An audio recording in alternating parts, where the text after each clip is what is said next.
Hi friends, welcome to my channel story book by Aaradhya. Gauri Kalyanam part 9. Ram తన భార్య గౌరీని తీసుకొని ఇంటికొచ్చాడు. ఇద్దరూ తడబడుతూ కారులో నుంచి దిగి తలుపు దగ్గరకు వెళ్లారు. రజనీ కోపంగా హారత్తో నిలబడి ఉంది. రామ్కి కొంచెం టెన్షన్ వచ్చింది. ఇప్పుడేం చేయాలి?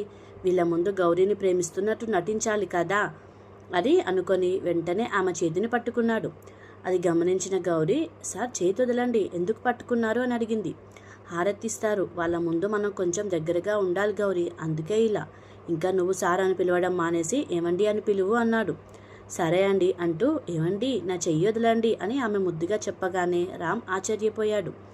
అయ్యో, ఈమె ఇలా ఏమండి అని పిలుస్తూ ఏం చేస్తుందో, జాగ్రత్తగా ఉండాలి అని మనసులో అనుకొని నిలబడ్డాడు రామ్. రజని మాత్రం కోపంగానే హారతి తీసింది. హారతి తీసి రామ్ నుదుటిపై బొట్టు పెట్టి ఇప్పుడు గౌరీ నుదుటిపై పెట్టేటప్పుడు బలంగా నొక్కింది. దాంతో గౌరీ పడిపోతుంటే వెంటనే రామ్ ఆమెను పట్టుకున్నాడు. కొద్దిసేపు ఇద్దరు అలాగే నిలిచిపోయారు. తర్వాత రజని, రామ్ అందరూ చూస్తున్నారు. నీ రొమాన్స్ రూమ్లోకి వెళ్ళి చేసుకో అంది. అప్పుడు రామ్ తేరుకొని ఆమెను సరిగ్గా నిలబెట్టి రజనీ వైపు చూశాడు. ఎందుకు ఇంట్లో పెళ్ళి వద్దన్నావు? నేను ప్రేమిస్తున్నాను అని చెప్తే మేమే పెళ్లి చేసేవాళ్ళం కదా. సరే, ఆమెను రూమ్కి తీసుకెళ్ళు అని చెప్పింది రజని. వెంటనే రామ్ గౌరీని తన గదికి తీసుకెళ్లాడు. ఇవన్నీ తెలిసిన సహస్ర మౌనంగా ఉంది. ఎందుకంటే ఇంట్లో చిన్నవాళ్ళు మాట్లాడితే నువ్వు చిన్నదానివి నోర్ముయి అంటారు. అయినా మనకెందుకు ఈ విషయం అని తిని కాలేజీకి బయలుదేరింది సంయుక్త. ఆమె మనసులో మాత్రం ఈరోజు ఏమైనా చేసి కాలేజీలో విక్రమ్ దగ్గరికి వెళ్ళి ఈ పెళ్లిని ఆపాలని అడగాలి అని నిర్ణయించుకుంది. ఇక గదిలోకి వెళ్ళాక ఇక్కడెవరు నిన్నేమనరు, నీకు సమయానికి భోజనం కూడా వస్తుంది, నేను ఆఫీస్కి వెళ్తున్నాను అని గౌరీకి చెప్పి బాత్రూంలోకి వెళ్ళాడు రామ్. ఇదేంటి నన్ను తీసుకొచ్చి ఇలా చెప్పి వెళ్తున్నారు, నేను ఇక్కడ ఒంటరిగా ఏం చేయాలి అని ఆలోచిస్తూ కింద కూర్చుంది గౌరీ. స్నానం చేసి బయటకు వచ్చిన రామ్, గౌరీ బెడ్ మీద కూర్చోకూడదా, ఎందుకు కింద కూర్చున్నావు అన్నాడు. అది మీ బెడ్, నేనెలా కూర్చుంటాను, నేను ఇక్కడ పనిచేయడానికి వచ్చాను కదా, నాకు పనేంటో చెప్పకుండా మీరు ఆఫీస్కి వెళ్తానంటున్నారు, నేనేం చేయాలి అని అమాయకంగా అడిగింది గౌరీ. ఈరోజు నీకొకటే పని, కొద్దిసేపట్లో నీకు బట్టలు తీసుకొస్తారు, స్నానం చేసి మార్చుకో, భోజనం కూడా ఇస్తారు, తిని ఈ బెడ్ మీద పడుకొని నిద్రపో. సాయంత్రం 5 గంటలకు నేను వస్తాను, ఆ తర్వాత ఇంట్లో వాళ్ళతో నిన్ను నెమ్మదిగా కల్పిస్తాను, అంతవరకు నువ్వే వెళ్ళి వాళ్ళతో మాట్లాడి ఇబ్బందుల్లో పడకు అన్నాడు రామ్. నేను వెళ్ళి మాట్లాడితే వాళ్ళు ఏం చేస్తారు అని అడిగింది గౌరీ. వాళ్ళు ఈరోజు చాలా కోపంగా ఉన్నారు, నువ్వు వెళ్ళి మాట్లాడితే వాళ్ళు నిన్ను తిట్టవచ్చు, నీకు బాధ కలుగుతుంది, అందుకే చెప్పాను అన్నాడు రామ్.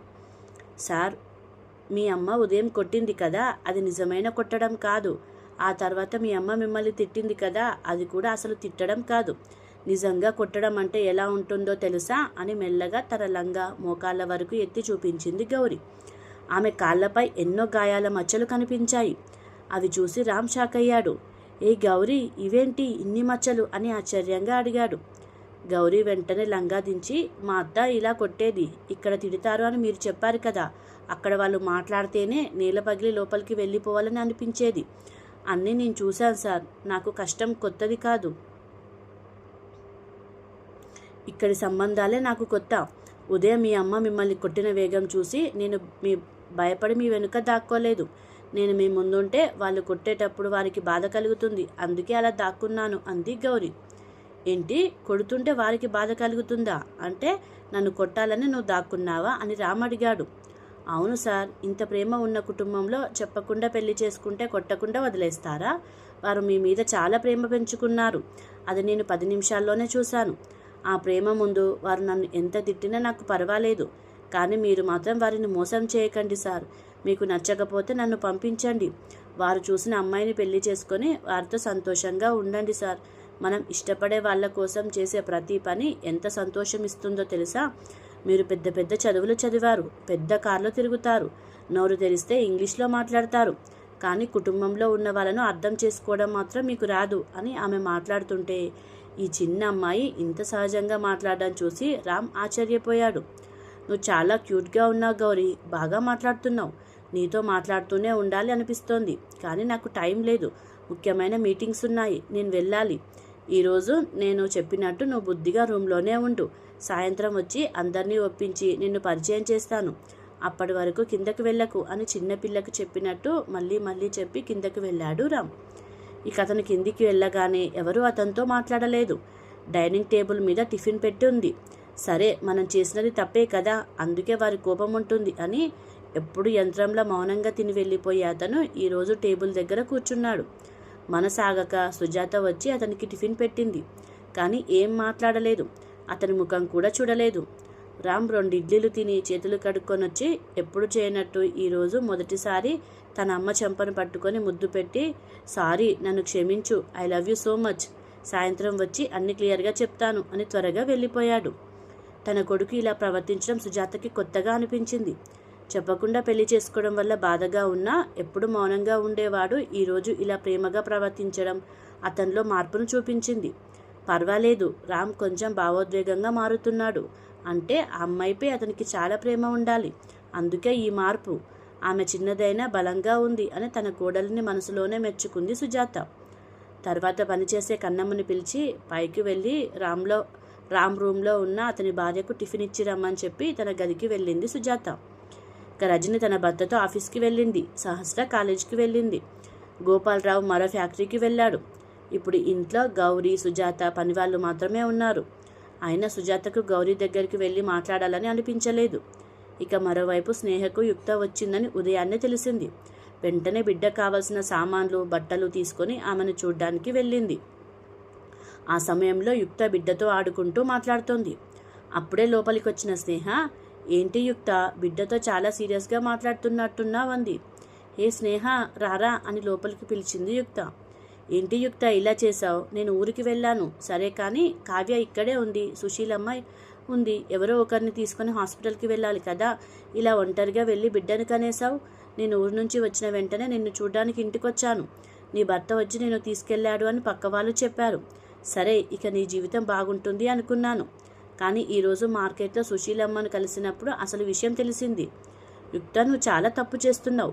ఎవరో ఒకరు మోసం చేశారని అందరినీ నమ్మకుండా ఇలా ఒంటరిగా బిడ్డను కనేసి ఎంత కష్టపడ్డావు అని స్నేహ మందలించింది. లేదు స్నేహ, నాకెవరి మీద నమ్మకం లేక కాదు. నేను ఆశపడ్డవన్నీ నన్ను వదిలి వెళ్ళిపోయాయి.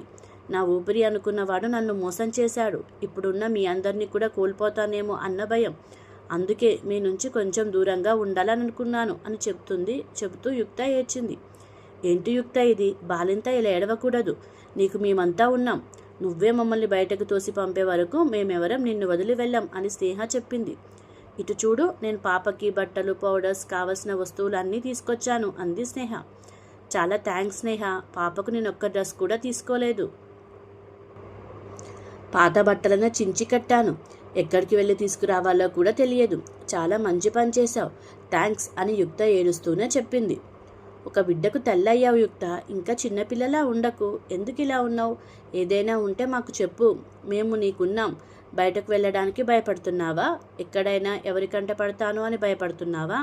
నువ్వు ఎవరికంట పడకూడదని అనుకుంటున్నావో అదైనా నాకు చెప్పు అని స్నేహ అడిగింది. నాకెవరూ లేకపోయినా ఎలాగో బతికేయగలను. కానీ నా చుట్టూ చాలామంది బంధువులున్నారు. వాళ్ళలో ఎవరికంట పడినా అంతే. అంతేకాదు, పాప తండ్రి ముఖాన్ని కూడా నేను చూడకూడదని అనుకుంటున్నాను. నా కడుపులో బిడ్డ ఉన్నప్పుడే ఆ బిడ్డను తీసేయమన్నాడు అతను. నాకు బిడ్డ పుట్టిందన్న విషయం అతనికి అస్సలు తెలియకూడదు.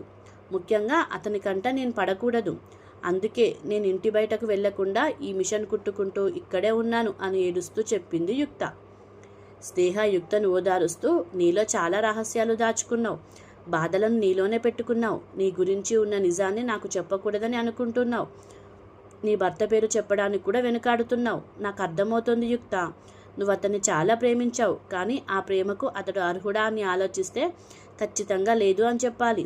నీలాంటి అమ్మాయిని కోల్పోయానని అతడే ఏడవాలి, కానీ నువ్వు కాదు. చూడు, బంగారం లాంటి పాప ఉంది. ఆమెను మనం బాగా చూసుకున్నాం అంటూ. అవును, నువ్వేమైనా తిన్నావా అని అడిగింది స్నేహ. సుశీలక్క వండి తీసుకొచ్చారు. ఇప్పుడే భోజనం చేశాను అని చెప్పింది యుక్త. నేను ఈరోజు ఆఫీస్కి సెలవు తీసుకొని వచ్చాను. ఈరోజు నిన్ను మరియు పాపను మా ఇంటికి తీసుకెళ్తాను. నీతో ఉండి చూసుకుంటాను. నువ్వు ఒంటరిగా ఇబ్బంది పడకు అని స్నేహ చెప్పింది. వద్దు స్నేహ, నీకెందుకు ఇబ్బంది అంది యుక్త. నేను నిన్ను పరాయి అనుకోలేదు. నువ్వు నా ఫ్రెండ్ కదా, నీకోసం చేయడంలో నాకే ఇబ్బంది లేదు. నువ్వు కూడా మమ్మల్ని పరాయి వాళ్ళలా అనుకోకు. నువ్వు మా వాళ్ళలో ఒకరు. నిన్ను మేము బాగా చూసుకుంటాం.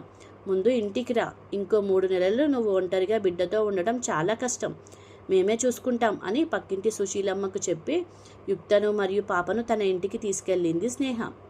ఇక మరోవైపు సూర్య ఆఫీస్లోకి వెళ్ళి చూడగా అందరూ సమయానికి వచ్చి పనిచేస్తున్నారు.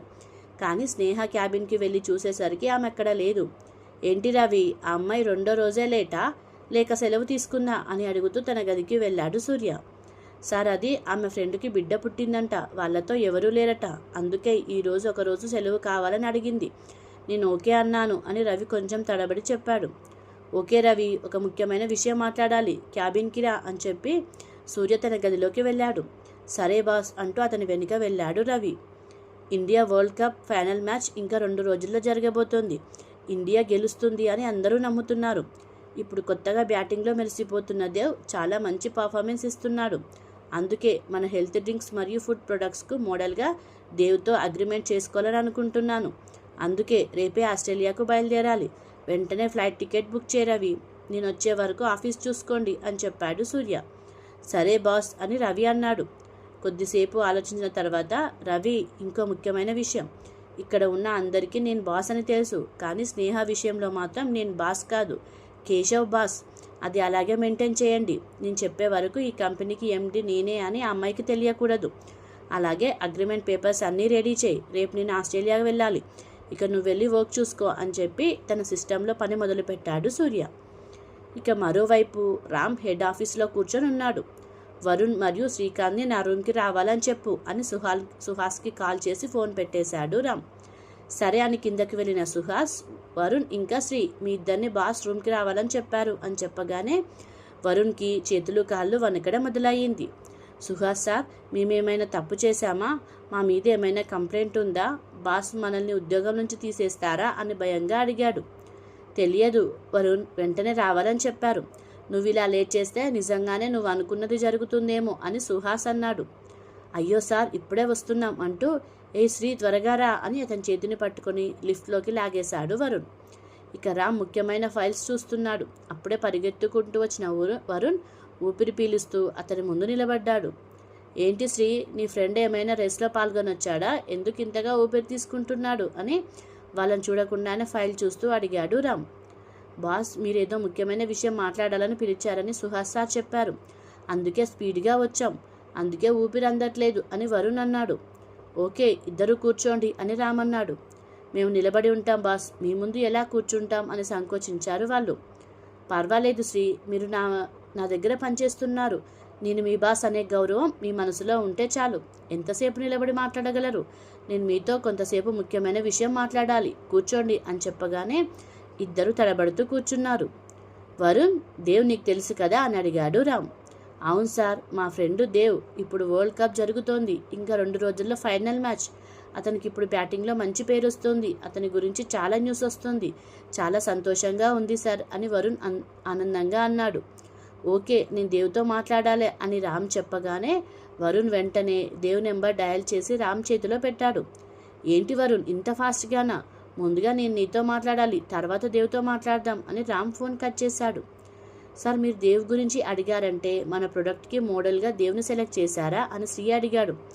అవును శ్రీ, ఇప్పుడు కొత్తగా ప్రారంభించబోయే మన హెల్త్ డ్రింక్స్ మరియు హెల్త్ మిక్స్ ప్రొడక్ట్స్కి అతడే సరిపోతాడు. అంతేకాదు మన కార్ అడ్వర్టైజ్మెంట్ కూడా దేవ్ చేస్తే బాగుంటుంది అని రామ్ 1 గంట పాటు శ్రీ మరియు వరుణ్తో ముఖ్యమైన విషయాలు చర్చించాడు. ఓకే సార్, మీరు చెప్పింది మాకు అర్థమైంది. దేవ్ మన మోడల్ అయితే చాలా బాగుంటుంది అని వరుణ్ వాళ్ళు మాట్లాడుతున్నప్పుడే దేవ్ నుండి కాల్ వచ్చింది. సార్, దేవ్ కాల్ చేస్తున్నాడు అని చెప్పగానే ఓకే వరుణ్, నువ్వు మాట్లాడి తర్వాత నాకు ఇవ్వు అని రామ్ చెప్పాడు. ఓకే బాస్ అని కాల్ లిఫ్ట్ చేసి ఏ మచ్చా ఎలా ఉన్నావు అని రామ్ ముందే ఉన్నాడని మరిచి తన ఫ్రెండ్తో మాట్లాడాడు వరుణ్. ఇక దేవ్ మాట్లాడిన తర్వాత వరుణ్ ఫోన్ రామ్కి ఇచ్చాడు. రామ్ కూడా కొద్దిసేపు మాట్లాడి ఫోన్ పెట్టేశాడు. ఓకే వరుణ్ అండ్ శ్రీ, నేను చెప్పినవి అన్నీ గుర్తుంచుకోండి. ఇది సీక్రెట్గా ఉండాలి. ఓకే, మీరిద్దరూ వెళ్ళండి అని చెప్పి తన పని కొనసాగించాడు రామ్. అప్పుడే రామ్కి గౌరీ గుర్తొచ్చింది. గౌరీ ఏం చేస్తుందో, ఆమెను ఒంటరిగా వదిలొచ్చాను. అమ్మ ఖచ్చితంగా ఆమెతో మాట్లాడుండదు. ఈరోజు లంచ్కి ఇంటికి వెళ్ళాలి అని అనుకొని 1 గంటకు వెళ్లాల్సింది 11:30కే ఇంటికి బయలుదేరాడు రామ్. మరోవైపు అదే సమయంలో సూర్య ఒక షాపింగ్ మాల్లోకి వెళ్ళి అక్కడ తాను ఎప్పుడు వాడే బ్రాండెడ్ షర్ట్, ప్యాంట్ మరియు కోట్ కొనుగోలు చేశాడు. బిల్ పేమెంట్ చేసి కిందకొస్తూ ఫోన్లో ఎవరితోనో మాట్లాడుతుండగా ఎదురుగా వస్తున్న అమ్మాయిని గమనించకుండా ఆమెను ఢీకొట్టాడు. దాంతో ఇద్దరి చేతుల్లో ఉన్న బ్యాగులు కింద పడిపోయాయి. హలో మిస్టర్, షాపింగ్ మాల్కి వస్తే ఎదురుగా ఎవరైనా వస్తున్నారా అని చూడరా మీరు? ఫోన్ చూస్తూ వచ్చి ఇలా ఢీకొడితే ఎలా అని స్నేహ కోపంగా అంది. అప్పుడే ఆ ముఖం చూసిన సూర్య, అరే తనిక్కడుందా, షాపింగ్ కోసం ఈరోజు సెలవు తీసుకుందా అని మనసులో అనుకున్నాడు.